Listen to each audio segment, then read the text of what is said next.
Hi everyone, I'm Besa Lutzi, Editor-in-Chief of Kosovo 2.0, and welcome to our weekly Editor's Pick. So this is a new format that we're launching, through which we would like to take you a bit behind the scenes of stories that are produced at Kosovo 2.0 and to explain a bit the journalistic process behind them. So every week, an editor and a journalist will be sitting in our studios and discussing a story that we have recently published. And I would just like to make a short note on the fact that at Kosovo 2.0 we are a diverse crew and we're speaking and working in 3 languages, in English, Albanian, and Serbian. So these conversations will also change in language as we move forward. So now to get this first talk kicking off, I have here Cristina Marí, who's multimedia content editor at Kosovo 2.0. And Christine, also you recently worked as a journalist on a multimedia story that we published, The Weight They Carry is a River, for which you also just won the first place for environmental reporting, which was given by the NGO Choho. And I know that we were both super excited also about the fact that the work was recognized, but I think more so that the issue is being recognized, because in your story, you're talking about what has been going on with the construction of hydropower plants in Kosovo. So what are the potential or even the existing environmental damage as a result of these constructions? What has been the controversy with the licensing process from state institutions? But I think more specifically, the protests and the resistance and the fight of citizens who are most affected by the changes that are happening in rivers and in the environment around. And you've been working on it since 2019, on and off, also due to the pandemic. But let's go back right at the beginning. What was the moment for you when you were like, this is it, I want to go in the field, I want to follow this story? Because you hadn't really covered the environment before. So what was that moment that triggered your interest, your curiosity, and your research? Mm-hmm.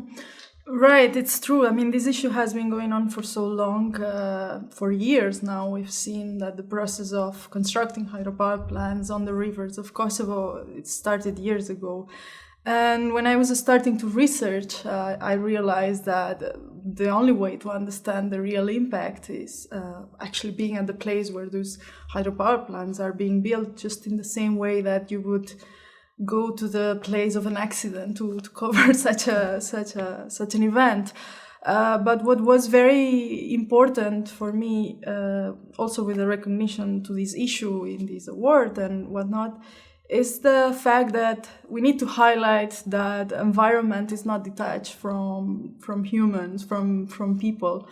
And we often think of environment as something that is completely, something that is happening when we talk about environmental impact, something that is happening far away from us. What we learned through this issue is that it really affects people. People are at the very center of it. People are the cause of that impact, but they also suffer the consequences. So it was very important to go at the place. I started by looking at what was the problem, really looking at the rivers and those hydropower plants, how they are being built, what are the circumstances there. Yeah.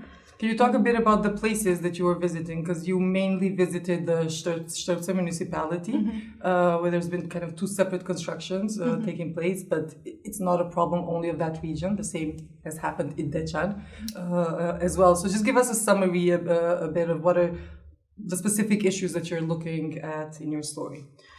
Yes, so the Lepens River, it's the main river affected in this area, which is it starts in Shari Mountains. It's a place where many people in Kosovo go for holiday, to Brezovica and whatnot. But what was very important to look at is that we have a lot of residents here in Strzelce.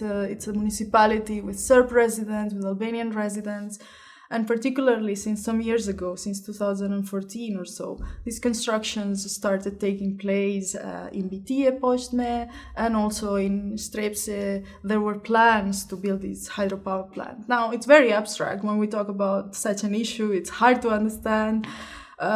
A hydropower plant implies building dams that block the water flow of the natural flow of the river. And usually for a hydropower plant, we have several of those dams in different locations of the river. So that implies building obstacles to the very natural flow of water. These are towns that whose access to water really relies on the river. They have different systems of irrigation for their crops. They have, the public supply of water is also depending on these rivers. So we have very important issues where we're not speaking just about the environmental impact on the river itself as a natural element of those towns. We're also speaking about the fundamental right to access to water. So this is why citizens have really shown that it's very important to fight for these because it's a public interest. And yes, there are businesses and there are investment companies who have received the support of institutions to invest in such areas. But should we put on the balance the public interest of the access to water and then also the public interest of investments? I think that is a very important issue to look at, and why citizens were really at the center of this story. Yeah, because citizens have been, they've organized protests on and off throughout the past 2 years, and I think one of the most famous protests was back from 2019 in BT Poshme, that it also attracted mainstream media attention at that point, because there was also police intervention with pepper spray and whatnot, and the whole angle was all local Albanians and Serbs fighting together. But for them, they, I think, kind of editing the story and talking to you about it, they don't see that kind of ethnic element important for them. It's water that belongs to everyone, and they've been really joined, of course, in their fight. But at moments, they also felt alone. They were not. Nobody was paying attention, so on and off, basically. So how was it for you? I'm curious also as a journalist, and we've talked a bit about this, how do you balance a situation where you're covering citizens, you're covering also activists, but also as a journalist, you care about the issue and you know that there's injustices happening, but you should have maybe also some sense of detachment as well from the sources, from the people that you're writing about. So how did you handle that in your research and reporting? Yeah, I think that's a very good point. And in the story, the main story that we put out there is that, it's covering a lot of elements, but one that is very important is the burden that was put into citizens and activists.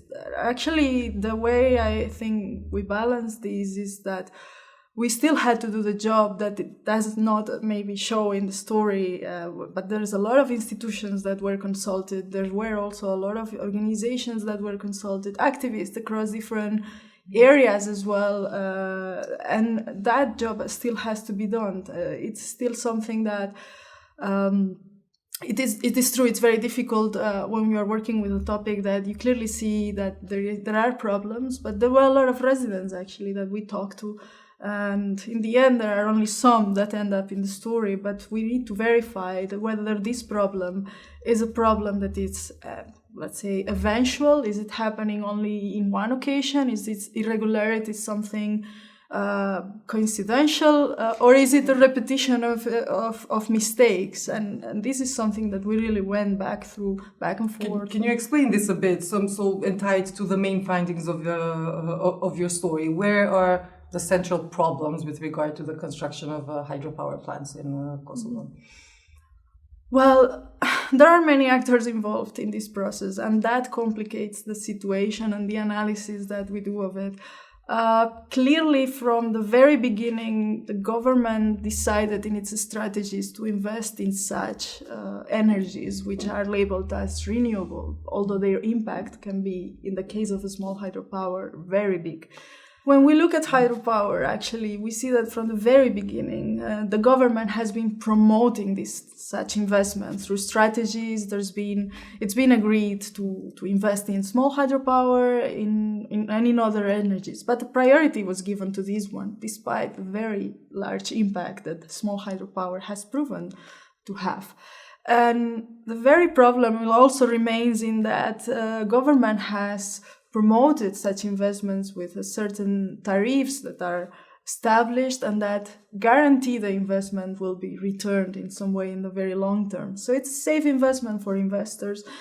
And when we look then at the implementation in the field, we see that companies have presented environmental assessment reports that really are very lacking some basics of what that environmental impact will be. And government have also approved such as documents, so they have not been insightful in their due diligence of the process. What we also have seen is that citizens have been completely ignoring the process, and they have not been properly and adequately involved in discussing whether these are projects that they welcome. In fact, at the moment they learned, and in occasion they learned, and they have told us, as they say in the story, they have told us that they just learned that the river was going to put into pipes in a casual conversation with the very same workers who were doing this. So there was not proper public discussions in some places with regard to these constructions? There haven't been proper involvement of citizens, and this is something that in the very long term have